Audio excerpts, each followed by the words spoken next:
आज का ये एपिसोड शुरू करने से पहले एक छोटी सी बात। क्या आप भी अपना पॉडकास्ट बनाने की सोच रहे हैं? तो एंकर ट्राई कीजिए। ये पॉडकास्ट बनाने का सबसे आसान तरीका है। नंबर 1, ये फ्री है। नंबर 2, इसमें कई सारे ऐसे टूल्स हैं जो आपको अपने फोन और कंप्यूटर पर रिकॉर्ड और एडिट करने की फैसिलिटी देते हैं। नंबर 3, आप अपने पॉडकास्ट को डिस्ट्रीब्यूट भी कर सकते हैं, जिससे इसे स्पॉटिफाई और दूसरे प्लेटफॉर्म पर सुना जा सके। तो डाउनलोड कीजिए फ्री एंकर ऐप या विजिट कीजिए anchor.fm पर अपना पॉडकास्ट स्टार्ट करने के लिए। ये तो थी एक छोटी सी जानकारी, और अब शुरू करते हैं एपिसोड का सिलसिला। तो आज के एपिसोड में लीजिए सुनिए आचार्य चतुर्सेन शास्त्री के लिखे उपन्यास सोमनाथ के 104वें भाग पाटन की ओर को, मेरी यानी समीर गोस्वामी की आवाज में। फतेह मोहम्मद का अपनी प्रेयसी को लेकर इस प्रकार एकाएक गायब हो जाना अमीर महमूद की समझ ही में न आया। शोभना के कौशल की उसने कल्पना भी न की थी।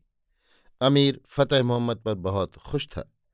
उसी की सहायता से उसे ये महत्वपूर्ण विजय प्राप्त हुई थी। अब इस समय जबकि उसे बड़े से बड़े इनाम की आशा थी, वो क्यों और कैसे वहां से गायब हो गया। बहुत सी कल्पनाएं अमीर ने की, गोविंदे छोड़े, परंतु फतेह मोहम्मद का सुराग न लगना था, न लगा। अब व्यर्थ खंभात में समय नष्ट न कर उसने सब लश्कर लेकर पाटन की ओर कूच किया। उसे लूटे हुए उस अटूट धन की बहुत चिंता थी, जिसे वो सेनापति मसूद और अपने उस्ताद अलबरूनी की देखरेख में पाटन भेज चुका था। वह अपनी मूल सेना से भी देर तक पृथक रहना नहीं चाह रहा था। वहां यद्यपि उसे विजय मिली थी और उसकी समझ से उसकी प्राणों से प्रिय चौला देवी भी उसके हाथ आई थी, परंतु उसने पहली बार ही अपनी 17 विजय यात्राओं में निरीह नागरिकों का जमकर मुकाबला करने का सत्साहस देखा था। इससे वो भयभीत हो गया था। उसकी प्रधान मुहिम फतह हो चुकी थी।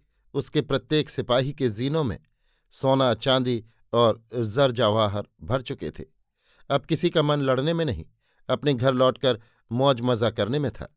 अपने बर्बर सिपाहियों की मनोवृत्ति वो खूब समझता था, तथा इन भेड़ियों को पालने का ढंग भी वो जानता था।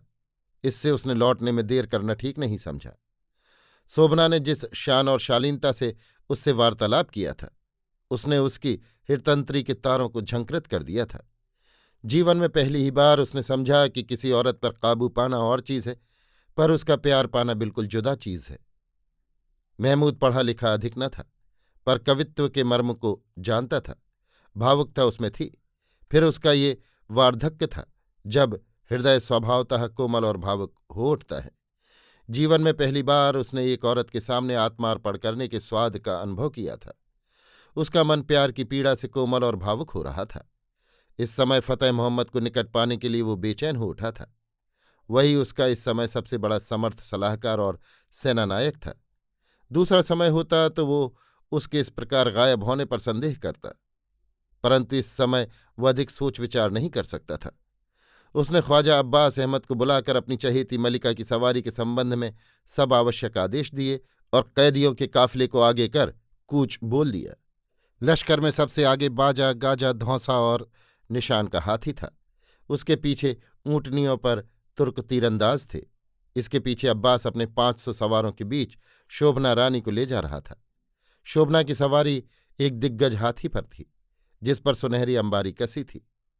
शोभना की सवारी के पीछे हाथियों पर खजाना था, और उसके पीछे अमीर अपने बलूची सवारों से घिरा ऊंचे काले घोड़े पर सवार चल रहा था। सबसे पीछे रसद, डेरे, तंबू, राशन और बावर्ची, तोशाखाना, साई सादी थे। अमीर का ये लश्कर मीलों लंबा था, और राह में जो खेत गांव बस्ती आती थी सब उजड़ जाती थी।